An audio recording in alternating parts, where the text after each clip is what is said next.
wins and losses there, always smiling faces, gunning along the Scotchwood Road to see the bleeding races. Hi everyone, I'm FM Greeno and welcome along to episode 9 of my FM21 beta save with Newcastle United. So, it's the start of a new season. You'll remember from the last episode we finished 6th in the Premier League last time out. We've had a busy summer, there's a lot to get through, so let's first off go and have a look at the transfer business we've done.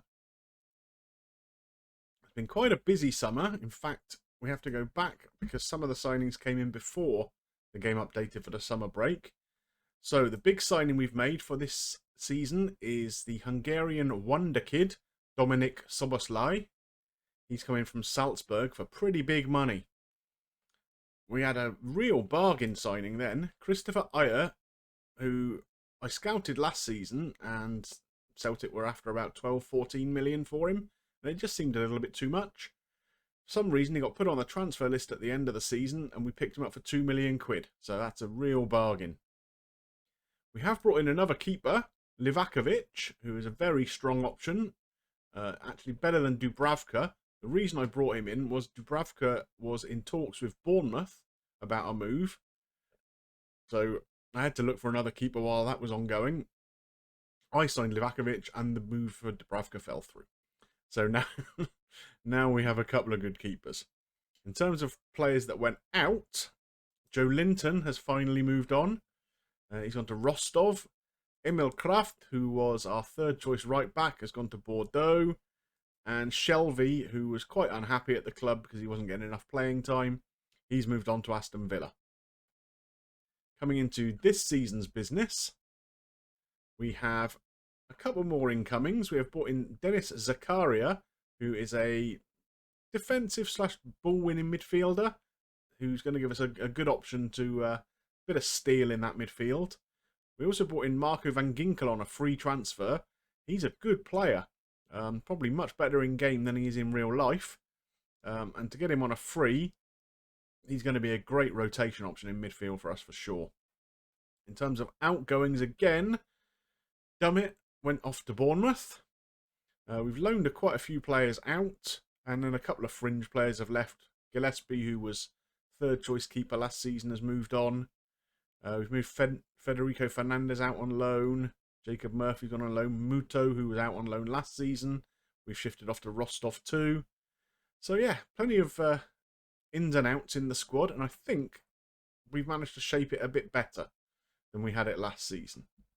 So, if we take a look at the season preview, last season you'll remember we were predicted to finish 18th and finished 6th. This time out, we are predicted 10th. Quite some gap between what they consider to be the best of the rest clubs. Leicester, Wolves and Everton, all in at 50 to 1 there, and we're with Bournemouth on 200 to 1. But I'm hopeful that we can sort of get in and around this little group here and kind of hopefully match what we did last season. Well, the fixture computer hasn't been very kind to us at the start of the season. You'll notice our first 3 games, Manchester City at home, Arsenal away, Chelsea at home. So that's not the easiest of starts, is it? Villa come after that. They were a team that were pretty strong last season too, challenging us for that European place. So overall, yeah, we'll do well to come away with very much from these first few games in August. You'll see in pre-season, we've had a very, very good pre-season. We haven't really played anyone enormously good. We did a tour to China and then played a bunch of friendlies against sort of mid or lower ranking European teams. I kind of take a view on pre-season that it's just a chance to experiment with formations, with new players, see what they're capable of. And I don't really like to have the confidence knocked by getting hammered by Barca or Inter or someone. So, Fenerbahce are a good side, for example. We beat them 2-0. Good enough as far as I'm concerned. Right, well, let's get through to the squad screen and we can see how we're set up for today's first game against Manchester City. So, we do have a couple of injury worries going into this first game. Saint-Maximin is out for a week or so. He picked up a little hamstring injury in that last pre-season game. And Van Ginkel, the new signing in midfield, is out for a month or so. So, you know, that's not ideal, really. Saint-Maximin would be, of course, a nailed-on starter in the team. So we've jiggled things around this season. You'll notice that we're going with an attacking midfielder for now. Whether that's a good idea with the run of fixtures at the beginning of the season or not, time will tell. We brought in Szoboszlai to play on the left side. That's not where I intend to use him generally, but because Saint-Maximin is out, we're going to play him there. And we've reverted that role to an inverted winger rather than inside forward, because that just suits Szoboszlai's game a little bit better. We're going to use Wilshere as the attacking midfielder. Zakaria here is a ball-winning midfielder. He's one of the new signings. And Ajer is going to slip into the back four, and Livakovic comes in to start, Dubravka on the bench. Let's get into the game and see how we do. So here we are, first game of the season. Not quite sure what to expect against a very strong Manchester City side, but it'll give us an indication of where we're at. We do still have some funds available should we wish to improve the squad. We've got about 3 weeks of the transfer window left. About £100,000 in wage budget left and 46 million left to spend. We do still have some players that could move out as well if we bring anyone else in. So there's room for improvement for sure. Ryan Fraser is still with the club, you'll be pleased to know. He has not found anyone to pick him up over the summer. I'm not averse to the idea of him moving on now. We've given him a season in the reserves as a lesson for his behaviour at Bournemouth. It probably hasn't been the best idea for Newcastle to do that, because at the start of the game he was valued at, I think, about 26, 27 million, and he's now valued at 6 million. So that's not ideal, but a point had to be made. So not an awful lot going on in this game so far. City looking fairly comfortable on the ball here, but they've given it away, and Szoboszlai is not the guy they want to give it to. He makes his way through, and a good save there from Muric. Obviously, Edison is out injured today for them, which is a good thing.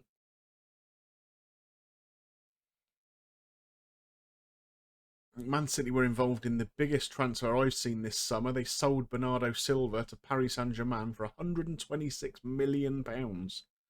So that is quite a big deal. Szoboszlai with a ball there into the channel for Wilson to chase, which he does. He's picked it up. He's beaten his man. Finds Szoboszlai again, and unfortunately the ball is cleared.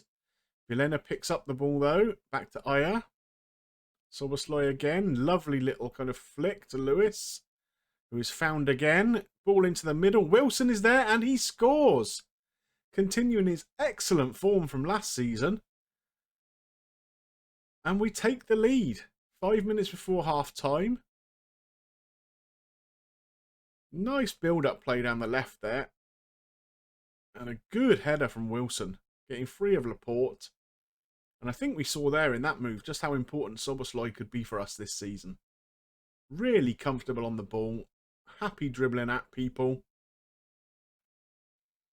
Very good first half performance. You look at the stats here. Manchester City have had 2 shots and none on target. So I think that is a very, very good performance. We're not going to big them up too much though. We're not going to get too excited. We'll tell them we're pleased, but with our hands in our pockets. And we'll get them out for the second half. Hopefully we'll get more of the same in this 45. We've got to keep an eye on some players' condition here. I noticed that our attacking midfield 3 are all struggling a little bit. Very dull second half so far. So only 20 minutes to go. Let's look at making a change. So Almiron is not having his best game. We can bring Matt Ritchie on for him, I think. And we'll leave it at that for now. Wilshere we might think about. We've got Hendrick on the bench who could come on for him. Potentially. And give it another 5 or 10 minutes. So a highlight here starts with Man City. Cancelo down the right gets the ball across, but Lewis clears it. City are building again, though. That's a great ball. And odds on Edouard comes in and equalises for Man City. And I don't think they deserve that, really, on the balance of play, according to the stats, certainly. But it just goes to show you cannot take your eye off the ball against a team like City. Great ball there from De Bruyne. Edouard, a very, very tidy finish. That's their first shot on target in the whole game. I think after this highlight we are going to make another change, and I think it will be Wilshere to come off. Let's hope we don't concede here again.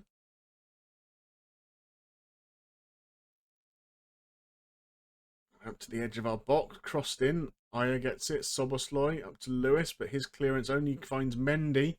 Edouard is in again. Oh, just wide. Okay, so. Oh no, another highlight straight away. We didn't get time to make the change. Sterling is in this time. Livakovic comes up big. And so we are now going to make that change.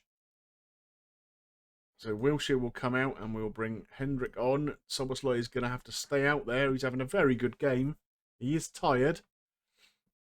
And maybe we'll look at bringing Manquillo on for Jedvaj. It's a change we quite often make coming into the end of the game. Get a bit of fresh legs on that side. So 10 minutes to go.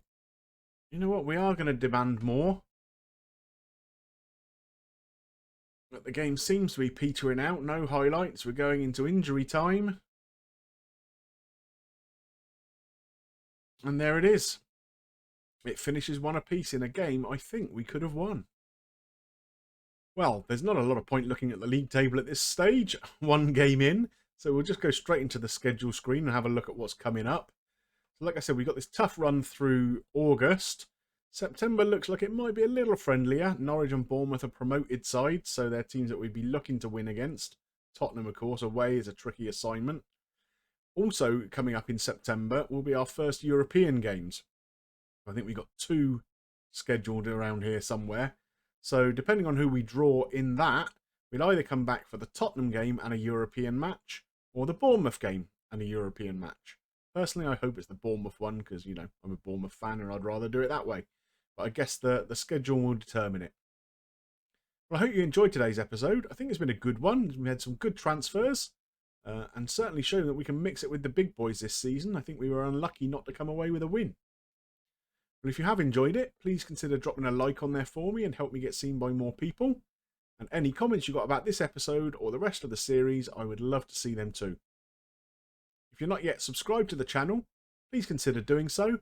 We're going to have a lot of good content for FM21 coming up, and there's the rest of this series and plenty of FM20 content in the back catalogue for you to enjoy too. So it just remains for me to thank you for watching, and we'll see you soon for some more action with Newcastle. Bye for now.